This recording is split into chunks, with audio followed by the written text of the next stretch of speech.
Hello and welcome to Alan 360 YouTube channel. இன்றைக்கி வீடியோவில் என்னோடய மாட்டு பண்ணையை உங்களுக்கு காமிக்க போகிறேன். இந்த பண்ணை எங்கே இருக்குதுன்னு பார்த்தீங்கன்னா என்னோடய வீட்டு கொல்லைப்புறத்தில் தான் இருக்குது. நான் சின்ன வயசுலேருந்து ஆடு மாடு கோழி இந்த மாதிரி பறவைங்க இவங்க கூட தான் வளர்ந்தேன். அதனால் என்னால் வயசான காலத்துலேயும் என்னால் மாட்டெல்லாம் விட்டு இருக்க முடியல. சின்ன வயசில் எங்கள் அம்மா அப்பா எனக்கு சில விஷயங்களில் சொல்லி கொடுத்த வச்சு தான் நான் இந்த மாடெல்லாம் வளர்க்குறேன். இப்போ பார்த்திங்கன்னா என்கிட்ட ரொம்ப பெரிய லெவலில் பிஸ்னஸ் கிடையாது. நான் சின்ன லெவலில் கொஞ்சோண்டு மாடுங்களை வச்சு பால் கறந்து ஒரு பார்ட் டைம் பிஸ்னஸ் மாதிரி தான் பண்ணுறேன். வாங்க நான் உங்களுக்கு என்னோடய மாடை பற்றி சொல்கிறேன். இங்கே நீங்கள் என் பின்னாடி பார்க்குறீங்கள, இந்த இடத்துல தான் மலைக்கு நிழலாக வளர்க்குறேன். இது பேர் ப்ரௌனி. இந்த ப்ரௌனி பார்த்திங்கன்னா ரொம்ப காமாக உக்காந்துட்ருக்கோம். ஆனால் அதுக்கும் ஒரு சில விஷயங்கள் பிடிக்காது. பொதுவாக அதுக்கு பார்த்திங்கன்னா நான் கன்றுக்குட்டியெல்லாம் போட்டிருக்கறதுனால நான் நிழல்லையே கட்டி வச்சுருப்பேன். ஏன்னா இதுங்கன்னா தூரம் போயிடுச்சுன்னா கன்றுக்குட்டிக்கு பால் வேணும்னா அதை தர முடியாதுல்ல, அதனால். இது பார்த்திங்கன்னா காஃபி. இந்த மாடு பேர். இந்த மாடு பார்த்திங்கன்னா நல்லா குட்டிகிட்ருக்கு, நல்லா பாலும் கொடுக்கும். ஆனால் அதில் கண்ணை நான் தூரமாக வச்சுருக்கேன். காரணம் என்னென்னு பார்த்தீங்கன்னா, இந்த காஃபிக்கு பொதுவாக தன்னோட கன்றுக்குட்டியை பக்கத்துலேருந்து தொல்லை கொடுத்தா அதுக்கு பிடிக்காது. பால் கொடுக்குற நேரத்தை தவிர மிச்சம் எந்த நேரத்தையும் அது கூடயே சேர்க்காது. இது ரொம்ப மோசமான மாடு. நானே சில நேரங்களில் இது கிட்டே போக தயங்குவேன். அது ஒன்றும் காரணம் இல்லை, அது குட்டி போட்டிருக்கனால அது மாதிரி அது பண்ணுது, வேறு ஒன்றும் இல்லை. ஆனால் மற்ற விஷயத்தில் அது பொதுவாக சைலண்ட்டாக தான் இருக்கும்.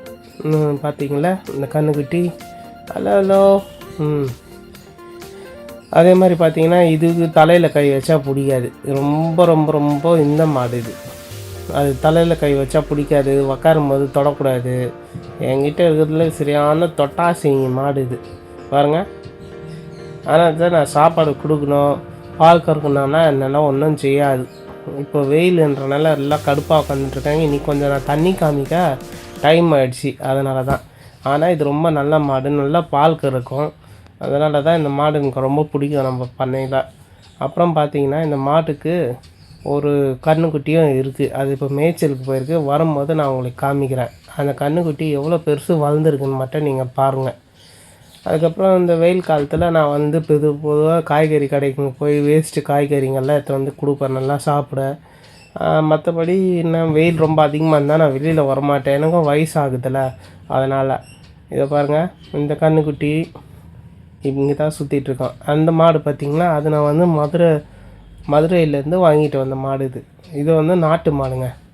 இதோட பால் பெருசாக வராது நம்மளுக்கு. ஆனால் இந்த அளவுக்கு அது மாட்டு பால் கொடுக்காது நம்மளுக்கு. அது கீர் கிராஸு. அந்த மாடு நல்லா பால் கொடுக்கும், ஆனால் இந்த மாடு கொடுக்காது. இப்போ பார்த்தீங்கன்னா இந்த கன்றுக்குட்டி இருக்குது பாருங்கள். இது இங்கே இது கீர் கிராஸ் போட்ட குட்டி. அது அவ்வளோதான். காலையில் தண்ணி வைப்பேன், மத்தியானத்தில் வெயிலாக இருக்கும்போது கொஞ்சம் தண்ணி வைப்பேன், நைட்டு சாயந்தரம் கொஞ்சம் தண்ணி வச்சிடும். அவ்வளோதான் உங்களுக்கு. அவ்வளோதான் இதுக்கப்புறம் மாடை பார்த்துக்கிறதுக்கெலாம் ஆள் இல்லை. நானும் கொஞ்சம் மாடை கம்மி பண்ணிடலாம் அப்படின்ட்டுருக்கேன். ஃபுல்லாக பேர்ட்ஸாக ஃபோக்கஸ் பண்ணலான்ட்ருக்கேன். நம்ம வீடியோவில் இன்னும் ஒரு காலத்தில் உங்களுக்கு நிறைய பேர்ட்ஸ் பற்றியும் காமிக்கிறேன். இதுதான் என்னோடய மாட்டு பண்ணை. என்கிட்ட பெரிய அளவுக்கு மாடு கிடையாது. இந்த பாருங்கள், கீர் கிராஸ் உக்காந்துட்ருக்கு. சும்மா அப்படி தடி வச்சு ரொம்ப நல்ல மாடு. ஆனால் இப்போ தான் கன்றுக்குட்டி போட்டிருக்குது. ஆனால் வெயிலுக்கு எங்கேயும் போகல, இங்கேயே இருக்குது.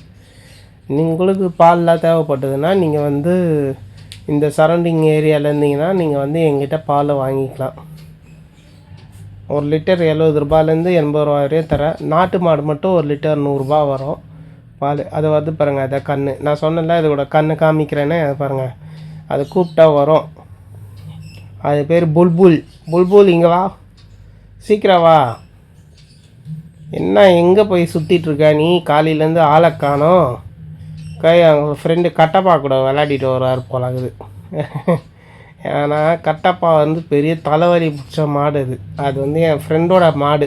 அது நல்ல வேலை, இது ஒன்று தனியாக வச்சுருக்கோம். இல்லைனா ஒன்று செஞ்சிச்சுன்னா இடத்தையே சூரிய ஆடிடுங்க. சரியான பைத்தியகார மாடு. மற்றபடி என்னங்க சொல்கிறதுக்கு, பெருசாக சொல்கிறதுக்கு ஒன்றும் இல்லை. என்னோடய ஃபார்மில் அவ்வளோதான். இதுதான் என்னோடய டே டு டே லைஃப். ஒரு 70 வயசு கிழவனால என்ன பண்ண முடியும்னு நினைக்காதவன், என்னால் ஏதோ முடிஞ்சதை வேகாத வெயிலோ என்னவோ நான் ஏதோ செய்கிறேன். சரி, உங்களுக்கு என்னோடய வீடியோலாம் ரொம்ப பிடிச்சிருக்கும் நான் நம்புகிறேன். உங்களோட ஃப்ரெண்ட்ஸு ஃபேமிலி எல்லாேருக்கும் ஷேர் பண்ணுங்கள். அதுக்கப்புறம் நீங்கள் ஆதரவு கொடுங்க. எங்களை மாதிரி வயசானவங்களுக்கு ஒரு இன்ஸ்பிரேஷனாக இருங்க. எங்கள் வீடியோவை பாருங்கள், சப்ஸ்கிரைப் பண்ணுங்கள், லைக் பண்ணுங்கள், கமெண்ட் பண்ணுங்கள். அப்போ தான் நாங்கள் போடுற வீடியோ டெய்லி உங்களை வந்து சேரும். சரி, உங்களை அடுத்த வீடியோவில் பார்க்குறேன்.